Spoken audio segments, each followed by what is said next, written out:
오늘은 말씀을 시작하면서 우리 아이들 자주 읽는 아기 그림책을 하나 읽어드리면서 시작해 보고자 합니다. 혹시 이 책을 읽어보신 적 있으세요? 제목은 사랑해, 사랑해, 사랑해입니다.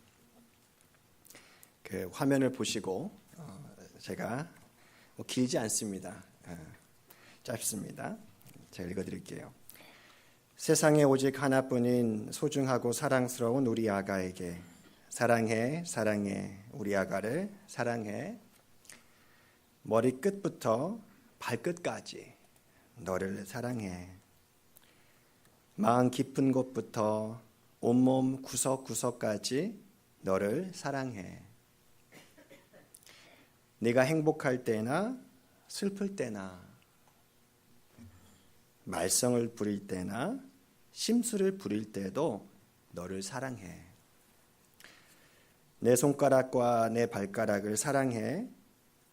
내 귀와 내 코와 내 머리카락과 내 눈을 사랑해. 내가 깔깔 웃거나 앙앙 울어도, 내가 쿵쾅쿵쾅 뛰거나 살금살금 걸어도 너를 사랑해. 내가 조용히 있거나 거기 띄워놓네. 사랑해, 사랑해, 우리 아가를 사랑해. 어제도 오늘도 내일도 언제까지나 너를 사랑해. 여러분 들으시면서 이 동화 어떻습니까? 어때요? 예, 참 좋지 않습니까? 참 따뜻하게 되는 것 같아요, 동화가. 자, 그러면은 제가 아이를 키워보신 분들께 여쭙도록 하겠습니다. 솔직하게 대답하셔야 해요. 아이가 사탕을 많이 먹었어요. 근데 아이가 이를 안 닦아요. 입 닦으라고 했는데 치약을 다 짜놔요. 화장실에 난장판에 펴놓았을 때 아이가 여전히 사랑스럽던가요? 예, 감사합니다. 솔직하게 말씀. 제가 원하는 답이에요. 네. 아이가 밥 안 먹겠다고 갑자기 어느 순간에 숟가락을 그냥 떨어뜨려요. 그리고 그림책에서처럼 밥그릇을 머리에 뒤집었을 때, 그래서 바닥이 완전히 더러워졌을 때, 근데 카펫이야. 근데 국물이에요. 여전히 사랑스럽던가요? 만약에 그러시다면 오늘 말씀을 듣지 않으셔도 될 것 같습니다. 왜 그런가? 충분히 하나님의 사랑을 많이 닮았기 때문에 그렇습니다. 여느 때와 마찬가지로 어제 토요일에 제 서재로 사장이가 찾아왔습니다. 책상 위로 막 올라가서 막 저의 주의를 분산하면서 저랑 놀자, 그렇게 하는 것을 제가 못하게 하고, 오늘 너 일찍 안 자면 내일 교회 못 간다? 저의 사랑이가 교회 오는 걸 참 좋아해요. 왜 좋아할까요? 얘가 아주 일해가 있어도 좋아하는 것도 맞아요. 근데 또 뭐가 있어요, 교회 오면?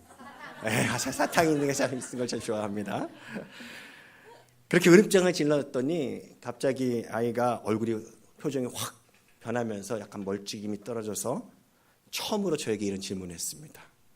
아빠, 나 착해? 제가 그래서 깜짝 놀랐어요. 좀 당황스럽잖아요. 그래가지고 제가 착하지, 그렇게 말했더니 이렇게 대답을 합니다. 그럼 왜 나한테 민하게 말해?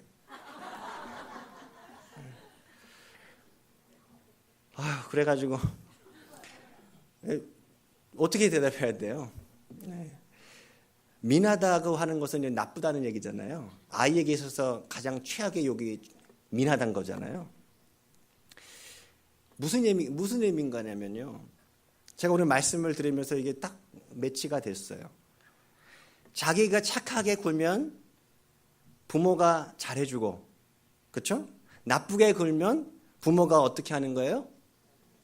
아주 무섭게 대한다는 것을 아이가 자연스럽게 벌써 터득을 한 거예요. 그래서 어느 순간부터 저에게 아빠 이렇게 안 하면 아이스크림 못 먹지? 이러더라고요. 사실 우리 부모는요, 아이를 사랑해서 아이를 잘못된 길로 가지 않도록 노력한다 해가지고 이렇게 밥 안 먹으면 아이스크림 안 줘, 숙제 다 하면 그때 놀아줄게, 놀게 해줄게, 그런 식으로 조건을 달거든요. 아주 쉽게 그렇게 하게 되더라고요. 그런데 아이들은요, 어떻게 인식을 하는가? 자신이 잘할 경우에만, 착하게 굴 경우에만 부모의 사랑을 받을 수 있구나, 그렇게 상상을 하게 된다라는 얘기입니다. 지난주에 한번 소개를 해드렸던 그 폴 트루니의 그 스위스 정신의학자 그분께서 이렇게 얘기를 합니다. 한번 들어보세요. 아이에게 부모의 사랑은 조건적이며 자신이 잘할 때만 부모님의 사랑을 받을 수 있다는 인상을 받는 것이다. 시대마다 인간은 하나님에 대해서도 이와 동일한 생각을 투사해 왔다. 그들은 하나님을 자신이 선할 경우에만 자신을 사랑하고 죄를 범하면 사랑을 거두어 가시는 분으로 그린다. 하나님의 사랑을 잃을 수 있다는 두려움, 이것이 인간 문제와 심리학의 핵심이다. 여러분 어떠세요? 우리와 하나님과의 관계는 어떠십니까? 혹 하나님의 사랑을 잃을까 두려워하지는 않으세요? 내가 이렇게 하지 않으면 하나님께서 사랑을 거두어 가실 것 같아. 혹시 이런 경험 없으십니까? 내가 요즘에 얼마 전에 예배를 한 몇 주 받았는데 갑자기 장사가 안 되기 시작하네. 하나님께서 나를 치신 건가? 왠지 교회 안 가면은 마음이 찝찝해서 안 돼. 하나님의 눈동자이라도 찍어야지.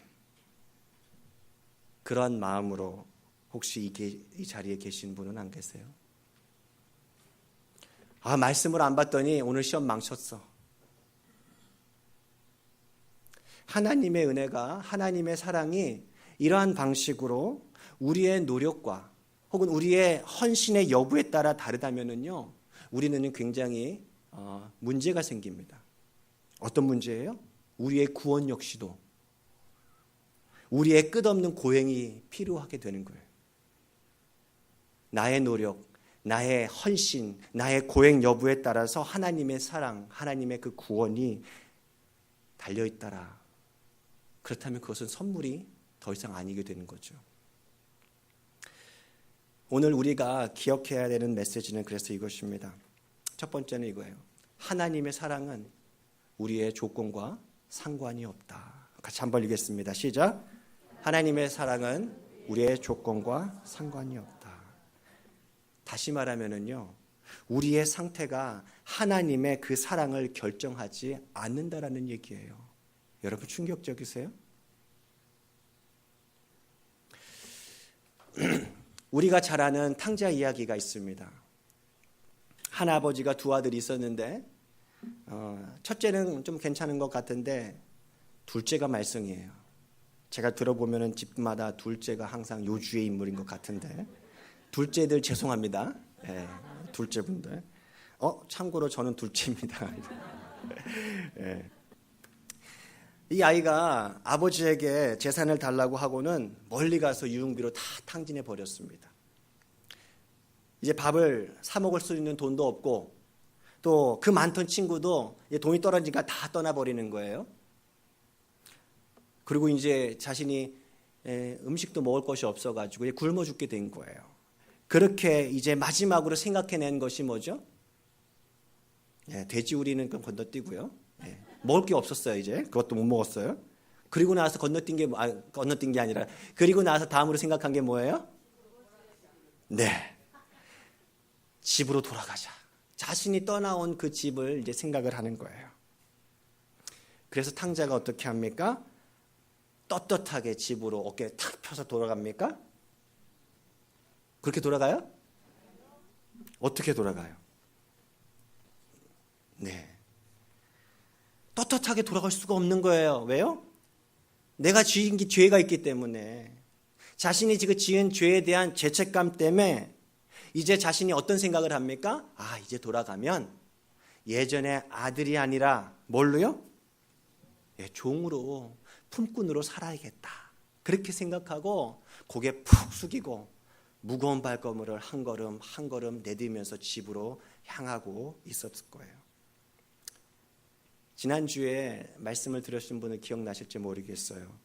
여러분, 모든 일에는 공짜가 있다 없다? 예, 공짜가 없다라는 마음을 이 탕자가 알고 있었을 거예요. 그래서 대가가 따른다라는 것을 알고 있었을 거예요. 그래서 그 탕자가 어떻게 하는 겁니까?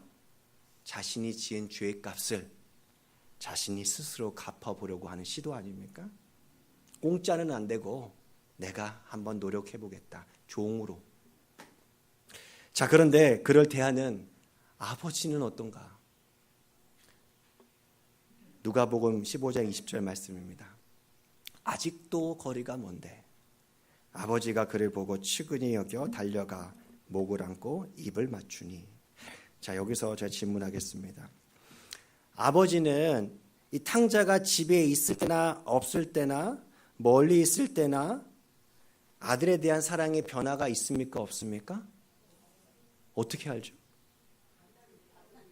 네, 기다리고 있어요.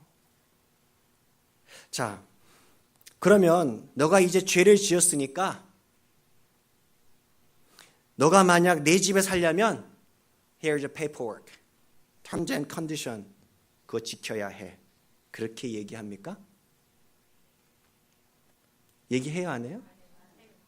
얘기해요? 그렇게?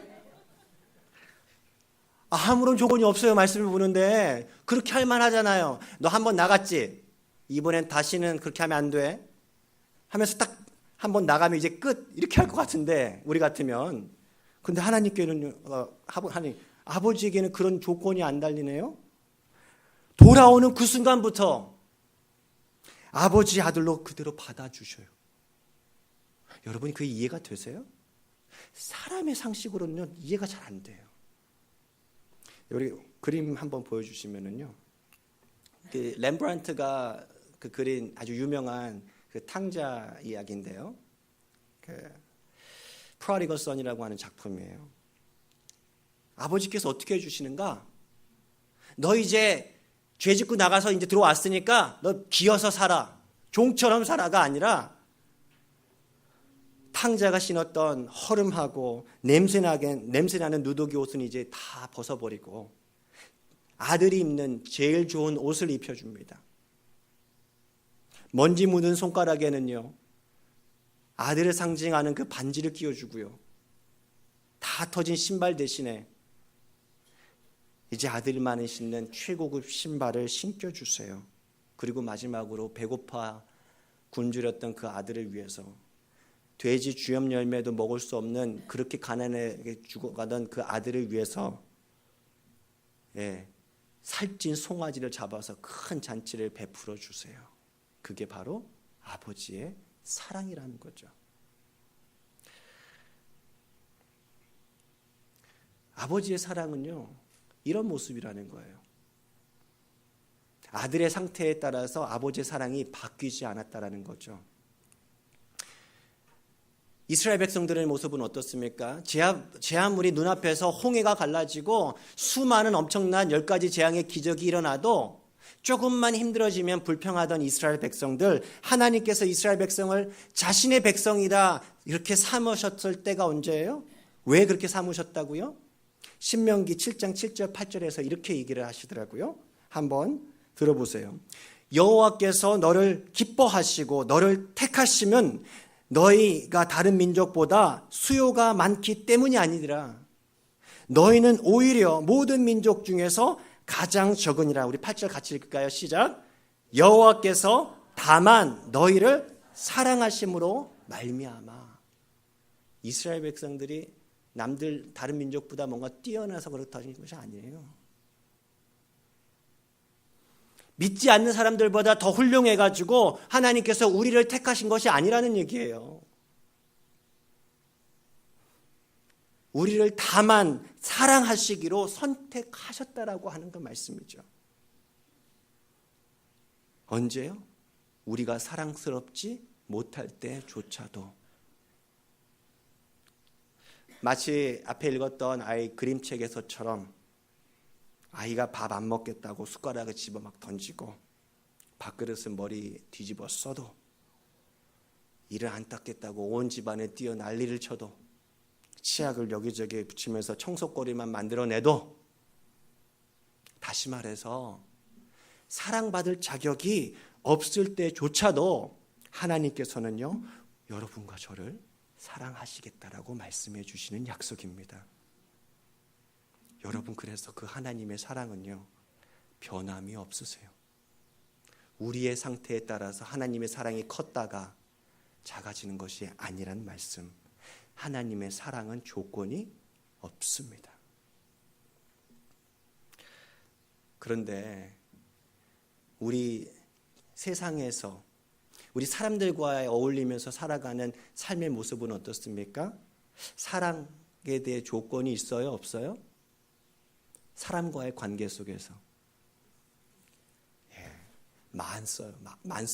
많아요. 요즘은 스펙의 시대 아닙니까? 직장에서도 너가 만약 이거 있으면 내가 채용해 줄게, 저거 있으면 내가 너 고용해 줄게, 그런 늘 조건들이 늘 계속해서 꼬리를 물잖아요. 그러한 문화이다 보니까 어떻습니까? 사실 인간관계가 다 그렇죠. 이 사람과의 관계도 되게 비슷한 것 같아요. 이 남녀가 만나도 어떻게 만납니까? 요즘에 뭐 다포 세대라고 많이 하잖아요. N포 세대라고 하죠. 다포 세대도 아니에요. N포 세대. N이라고 하는 것은 무한한 거예요. 포기할 게 참 많잖아요. 그 중에서도 결혼을 포기했다라는 얘기를 많이 하는데, 왜 결혼이 포기할 수밖에 없을까? 배우자를 골라도 이 조건이 맞아야 되는 거예요. 돈이 있으면, 학벌이 좀 더 좋으면, 집안이 좀 더 좋으면, 좀 더 잘생기면 내가 더 사랑해주고 그렇게 할게. 그렇게 뭔가 조건이 리스트가 쭉 길어지는 게 우리가 살고 있는 문화 아닙니까? 그래서 결혼하기가 참 어려운 것 같아요. 때로는 부부도 어떻습니까? 이런 조건에 만약이라고 하는 그것에 관계를 이렇게 묶을 때가 참 있는 것 같아요. 당신이 밥하면 내가 빨래할게, 막 이런 거예요. 너가 이거 하면은 내가 이거 해줄게. 너 이거 안 해주면은 나 이거 안 해. 결혼 서약할 때는 어떻습니까? 비가 오나 눈이 오나, 병들 때나 건강할 때나, 부할 때나 가난할 때나, no matter what, 내가 사랑하기라고 서약하는데 막상 살고 보니까 이거는 또 아닌 거예요. 그럴 때가 있지 않습니까? 피를 나눈 부모와 자녀에 관해는 어떻습니까? 아까 이미 다 말씀드렸잖아요. 자녀가 혹은 부모가 사랑받지 못할 것 같을 때, 만약 이렇게 하지 않으면 하고 하는 그 조건이 채워지지 않으면, 충족되지 않으면 참 사랑하기가 어려운 것이 우리 인간의 사랑 아닙니까? 자신이 결코 양보할 수 없는 어떤 조건을 세워두고 그것을 어기면 뒤도 보지 않고 떠나버릴 수 있는 것이 어쩌면 우리들의 사랑 아닙니까? 그래서 우리 인간의 사랑은요, 지극히 조건적이에요. 조건에 맞지 않으면 사람들은 어쩌면 우리를 떠날지 몰라요. 때로 그 사람의 만약에 들지 않으면 우리를 무시할 줄 모릅니다. 우리와 더 이상 함께 살 수 없겠다라고 집을 나갈지 몰라요. 그것이 사람이에요. 그런데 하나님은 어떻다고요? 우리에게 약속해 주세요. 우리를 사랑하겠다고. 우리 있는 모습 그대로를 영원히 사랑하시겠다라고 그렇게 약속해 주십니다. 예레미야 31장 3절 말씀 우리 같이 한번 읽겠습니다. 시작. 내가 영원한 사랑으로 너를 사랑하기에 인자함으로 너를 이끌었다 하였노라. 영원한 사랑으로 사랑해 주시는 사랑, 그 사랑이 우리 하나님의 사랑입니다.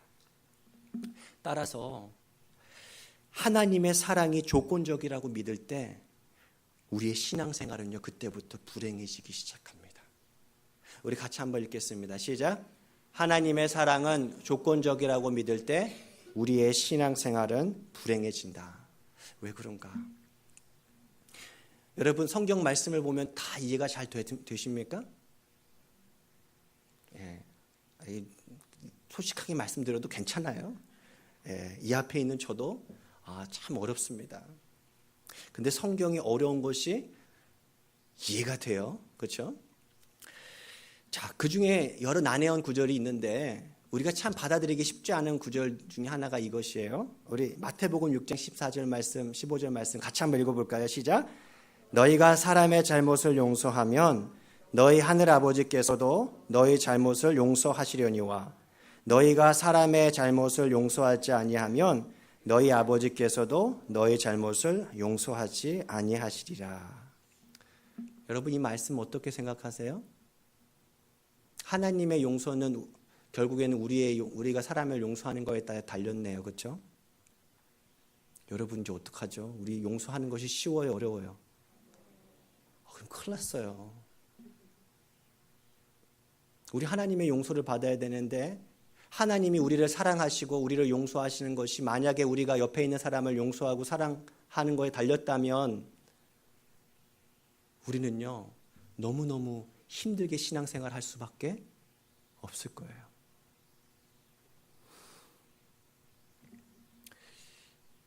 이 말씀에 대해서 우리가 그 폴토니의 말을 한 번 더 제가 인용을 하고 싶은데요. 한번 들어보세요. 어떻게 얘기를 하는가?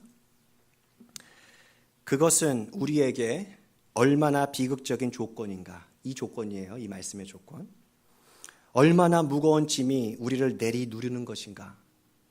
사람을 용서하는 일이 얼마나 어려운 일인지, 어떻게 거짓 용서 뒤에 공격성이 억압되어 있는지 알고자 한다면 심리치료사가 되어 보아야 한다. 다른 사람에 대한 용서가 하나님의 사랑을 받을 조건이라면 우리는 용서한 것처럼 위장할 수밖에 없고 용서하기 위해 온갖 힘을 기울여야 한다. 억압된 공격성은 우리의 영혼을 잠식해가며 거짓된 죄책감과 병적인 불안의 근원이 되어 심지어 어떻게까지? 구원의 길을 막아버릴 것이다. 무슨 얘기죠?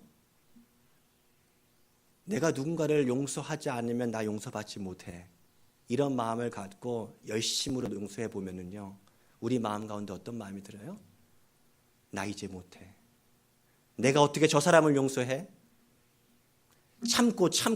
참지만은 더 이상 용서하지 못할 때 뭘까지 내버려도 뭐까지 다 내팽개쳐 버립니까? 하나님의 사랑까지. 난 어차피 받을 자격이 없는데. 그렇게 생각해 볼 수 있다라는 얘기예요. 얼마 전에 한 성도님께서 제게 이런 말씀을 해주셨습니다. 목사님, 저는 예수님처럼 사랑할 수 없는 것을 깨달았습니다. 무슨 말씀이죠? 예수님께서 가르쳐 주신 대로 열심히 노력했지만 그렇게 사랑하지 못한 자신을 막 채찍질하는 그런 말씀 아닙니까? 제가 그 말씀을 들었을 때 정말 정직한 고백이다 라고 그렇게 생각을 했거든요. 예수님처럼 사랑하기가 쉬워요? 어려워요? 우리가 옆에 있는 형제 용서하기가 어렵습니까? 쉽습니까? 무척이나 어렵습니다. 우리가 이런 식으로 자신에 대해 정직하게 고백하지 못하게 될 때 우리는요 자칫하면은요 어떤 함정에 빠지냐면은요 탕자의 형과 같이 위선적인 신앙생활하기가 아주 쉬워진다라는 사실입니다. 형은요 탕자의 형 얘기를 잠깐 해볼까요? 탕자의 형은요 아버지의 사랑을 옆에서 누린 것 같아요. 그리고 분명히 탕자의 형은 열심히 그 아버지의 밭을 일구면서 열심히 일을 했을 거예요. 그런데 탕자의 형이 어떤 생각을 갖고 있는 거예요? 내 열심으로 아버지의 사랑을 받고 있다라고 생각을 하는 거죠. 그래서 자신이 쏘아 부었던 헌신만큼이나 자신은 아버지의 사랑을 더 많이 받을 자격이 있다라고 자부했던 거예요. 그런데 문제가 발생했죠. 뭐였죠? 동생이 돌아왔는데 동생은 분명히 자신과 달리 아버지의 사랑을 받을 자격이 있어요, 없어요? 없다고 생각했는데 아니 아버지가 어떻게 대해줍니까? 똑같이 아들처럼 대해주는 거예요. 화가 나요, 안 나요? 인간적으로 보면 화가 나죠. 억울합니다. 부당한 거예요. 그래서 이 형이 어떻게 합니까? 잔치에 참여하지 않습니다. 나 집을 나가고 싶은 거죠. 나 이런 데 살았으면 나는 못 살아? 이런 대접 받고는 못 살아? 내가 어떻게 살았는데? 그리고 아버지께 분노를 쏟아붓습니다. 여러분, 형이 왜 이렇게 반응했을까요? 왜 이렇게 반응할 수밖에 없었을까요? 형이 뭐가 문제가 있었던 거죠? 아버지를 오해한 거죠. 아버지를 오해했어요. 아버지의 뭐를 오해했는가? 아버지의 사랑은 자신의 열심과 자신의 헌신에 따라 달려 있다라고 생각을 한 거예요. 자신의 상태에 따라서 아버지의 사랑이 크고 작고 변화될 수 있다라고 생각을 했던 거죠. 그렇게 자신은 아버지의 사랑을 받기 위해서 사랑을 받는 조건을 자신이 다 채웠는데, 아니 솔직하게 말하면 저 동생보다는 좀 더 많이 채웠는데 아무것도 안 한 동생을 자신이 볼 때는 자기보다 더 사랑하는 것 같아 보여요. 그러니까 싫은 거예요. 여러분, 이 이야기가 굉장히 낯설지 않은 것이 왜 그렇죠? 성경에는 이런 비슷한 이야기가 계속 나와요. 또 어떤 이야기가 여기 비슷하죠? 포도원 품꾼. 포도원 품꾼에서 어떤 얘기가 있습니까? 포도원 품꾼, 포도원 주인이 바깥에서 일하고 있는 사람, 바깥에서 놀고 있는 사람을 불러오죠. 아침 9시에 나가봤더니 놀고 있는 사람이 있길래 불러와서 너 일해라. 그러면 내가 한 데나리온 주겠다. 이렇게 얘기하죠. 그렇게 계속해서 10시, 12시, 1시, 3시 이렇게 하다가 5시, 이제 일을 이제 끝말 쯤에, 일이 1시간도 남지 않았을 쯤에 너도 들어와서 같이 좀 일하렴. 그럼 내가 한 데나리온 줄게. 자, 그리고 났으니까 나중에 결산할 때 불만이 있습니까? 없습니까? 있어요? 없어요? 예, 난리 났어요. 난리 났어요. 왜 저 사람하고 나하고 같습니까?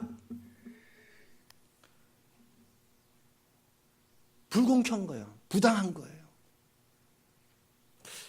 왜 이렇게 생각할까요? 품꾼들이 뭘 몰란 거죠? 품꾼들이 보면서 이 포도원 주인이 뭐라고 얘기합니까? 너가 나를 지금 악하다고 얘기하니?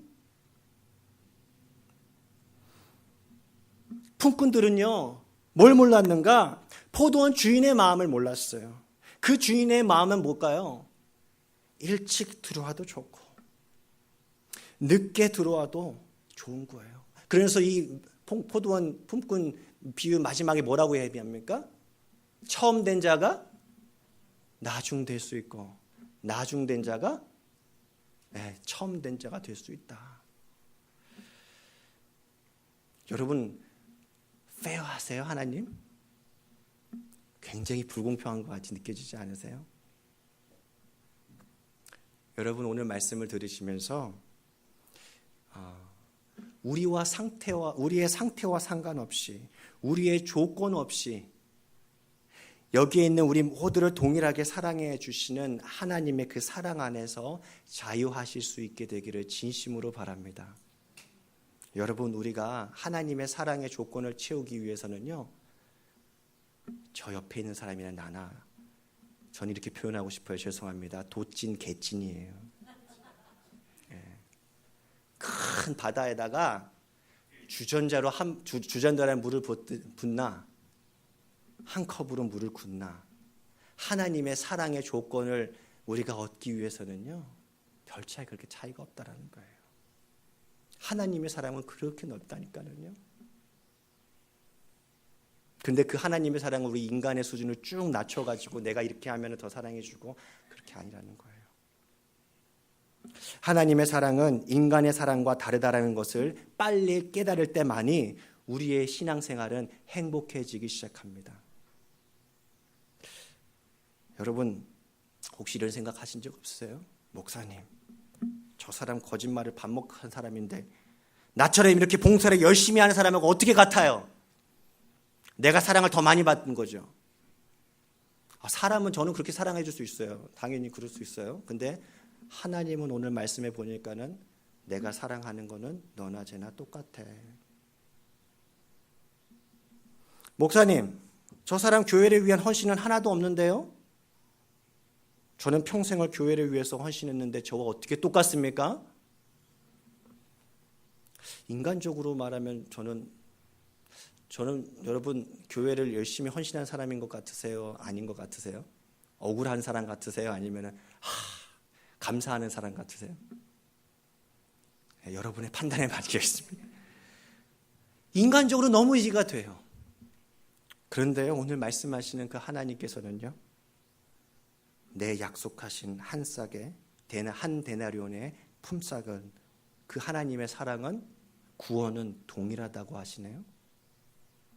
왜 그런가? 왜 하나님은 우리와 사랑의 계산법이 다른 것일까요? 그것은요, 하나님께 우리는 조건에 따라 사랑을 주세요 말하고 싶은데,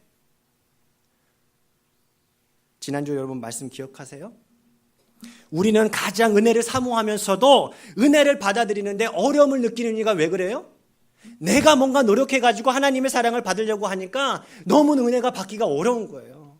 그래서 수많은 그리스도인들이라고 은혜를 사모한다고 얘기하면서도 구원은 은혜야, 하나님의 사랑은 은혜야 라고 하면서도 내가 열심히 노력해야지 그 은혜를 받는다고 너무너무 힘들어하는 그리스도인들이 우리 주변에 얼마나 많이 보는지 몰라요. 그렇게 신앙생활 할 거면은 교회 안 가는 게 낫겠어. 옆에 사람이 보면서 너 왜 이렇게 그렇게 힘들게 신앙생활해? 괴로워해 한다는 거죠. 여러분, 우리가 그렇게 살아가지는 않나요? 구원의 은혜는 선물임에도 내가 노력하지 않는 은혜는 마음이 편하지 않은 거예요.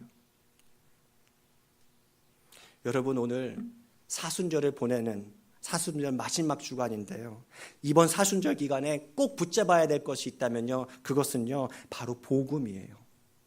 복음의 회복입니다. 여러분, 복음이 뭐죠? 복음이 뭐예요? 네?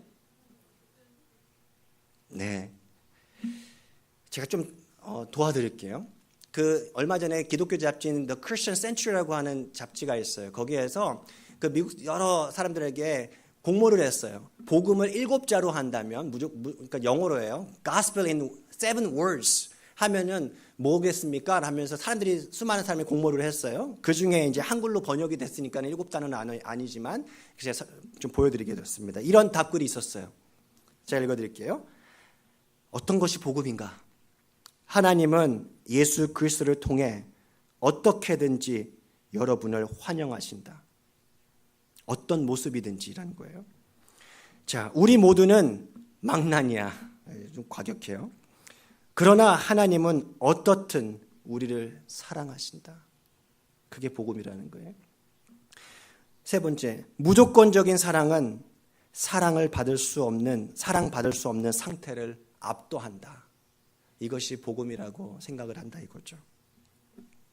굉장히 성경적이다라고 생각했어요. 뭔가 복음은요, 사랑받을 자격이 없는 죄인을 받아주시는 하나님의 무조건적인 사랑이라는 거예요. 다시 한번 읽어드릴게요. 복음은요, 사랑받을 자격이 없는 죄인을 사랑해 주시는 하나님의 무조건적인 사랑이라는 거예요.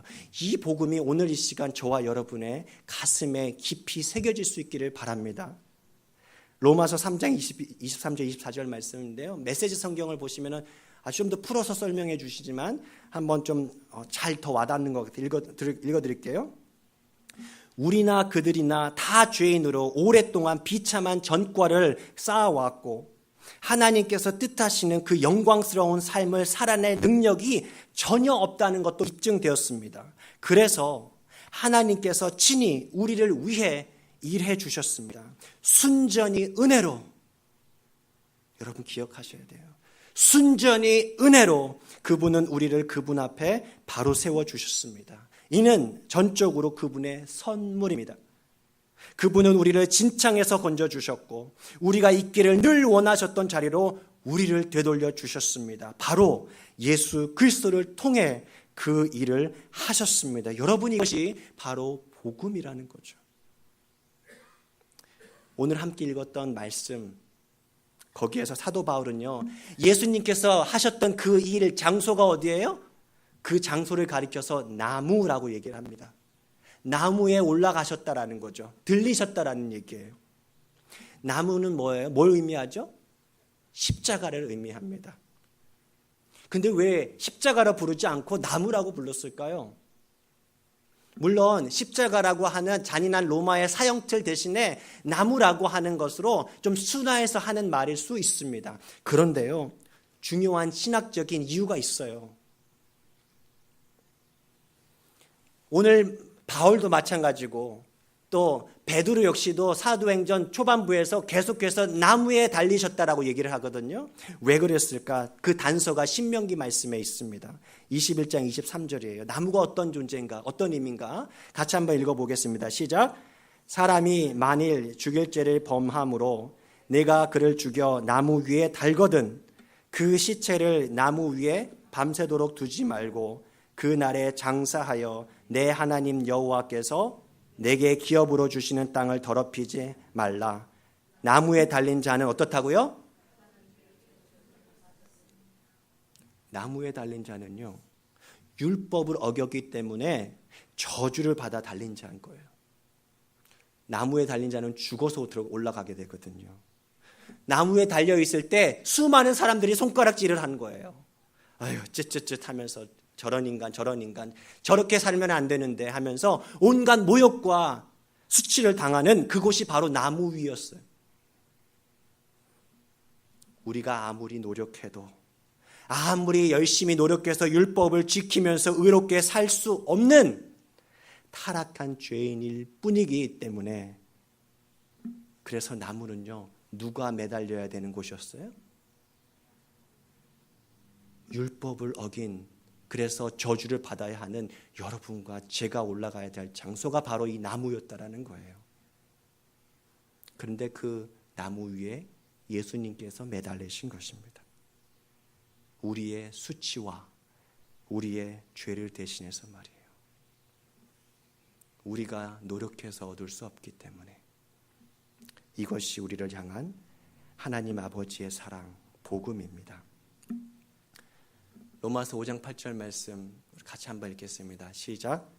우리가 아직 죄인 되었을 때 그리스도께서 우리를 위하여 죽으심으로 하나님께서 우리에 대한 자기의 사랑을 확증하셨느니라.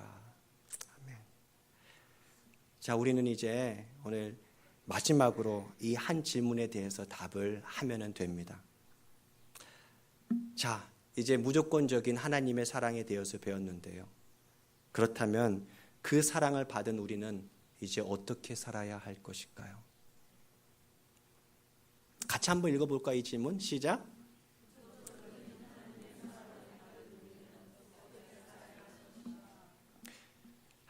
그 아버지의 집에 돌아왔던 탕자의 삶이 여러분 어땠을까요? 그것을 생각해 보면 우리가 답을 좀 유추해 볼 수 있을 것 같아요. 자신이 지은 죄가 많았어요. 그래서 자기 스스로는 그 죄의 값을 치르기 위해서 종으로 살겠다고 했는데 아버지의 아들이 될 자격이 없다고 했는데 아버지는 자신을 아들로 세워주잖아요. 여러분 생각에서는 어땠을 것 같아요? 이 탕자가 아버지는 내가 돌아오기만 하면 늘 받아주시는구나, 사랑해 주시는구나, 아들로 맞아주시는구나 생각하고는 남은 재산 반을 갖고 또 집을 뛰쳐나갔을 것이다. 동의하세요? 저는 그럴 수 없을 거라고 생각해요. 그는요, 아버지의 은혜에 감사했을 거예요. 그래서 이전보다 더 열심히 아버지를 위해서 헌신하며 살지 않았을까요? 아버지의 사랑은 내가 헌신해서 받는 것이 아니라 뭐라고요? 사랑을 받았기 때문에, 그 사랑의 은혜 때문에 헌신, 아니 형보다 더 열심히 헌신하지 않을까요? 왜 그럴까? 이전에 세상에서 자신의 곁에 있던 사람들은 어떤 사람들을 만났어요? 자신의 겉모습만 보고 자기 옆에 살았던 사람들 아니에요. 자기 사랑해줬던 사람들. 돈이 있는가? 돈이 있으면 나랑 같이 놀자. 너 학벌이 나랑 맞으면 나랑 같이 놀자. 잘생겼으면 나랑 같이 놀자. 그런 조건을 가지고 사랑했지만 아버지 께로 뭘 배운 거예요? 무조건적인 사랑을 이 아들이 배우는 거예요. 그의 사랑의 우물 안에는요, 사랑이 채워져 있기 때문에 이제 비로소 진짜 사랑을 시작할 수 있다라는 거예요. 자, 그러면 또 질문. 이제 아들은 완전한 사랑을 할 수 있을까요? 좀 헷갈려요? 저는 그럴 수 없다고 생각합니다. 여전히 불완전해요. 하지만 분명한 것이 있습니다. 뭐가 분명할까요? 아들의 그 사랑은요, 이전에 했던 사랑과는 분명히 다를 거라는 것입니다. 만약 이렇게 하면 사랑해 줄게 하는 그 만약에 달하는 그런 리스트들이 점점점 줄어들었을 거 아닐까요? 여러분, 이 사랑을, 이 아버지의 무한하신 무조건적인 영원하신 사랑을 받고 그 아버지의 사랑을 닮아 우리도 그렇게 사랑할 수 있는, 오늘보다 내일 더 사랑을, 주님의 사랑을 닮아가는 저와 여러분 되시기를 진심으로 바랍니다. 같이 일어나셔서 우리 찬양하겠습니다.